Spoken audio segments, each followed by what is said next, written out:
Hello friends, चला आज बनवूया आपण मस्तपैकी आंब्याची चटणी, जी की मी दर उन्हाळ्यातच बनवते आणि पूर्ण सीझनभर बनवते। त्याच्यासाठी मेन लागणार आहे आंबा, लसूण, अद्रक, जिरं, हिरव्या मिरच्या, पुदिना किंवा सांबार।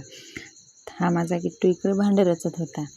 असा पोरगा असला तर पोरीची काही गरजच नाही। कोण म्हणते पोरगीच कामं करते, पोरही करतात। चला तर मग आज बनवूया आपण मस्तपैकी चटणी।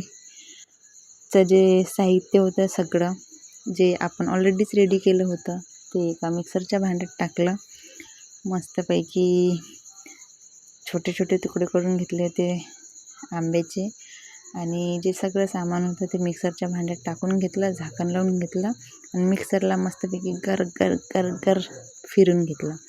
पाण्याचा एकही थेंब न टाकता फिरवलं मी। तुम्ही पण असंच करता, नाही तर होत काहीच नाही, फक्त थोडीशी टेस्ट बदलते।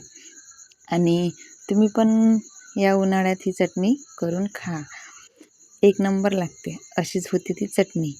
आणि इकडे आपली आलू वांग्याची भाजी पण रेडी झाली होती। त्याच्यानंतर आम्ही दुपारी गेलो होतो वावरात। इकडे जे आम्ही जे धुऱ्यानं झाडं तोडले होते ना, त्याच्यात जे बाकीचं वेस्टेड मटेरियल होतं, म्हणजे ज्या काट्या कुट्या राहिलेल्या होत्या त्याच पेटवायच्या होत्या।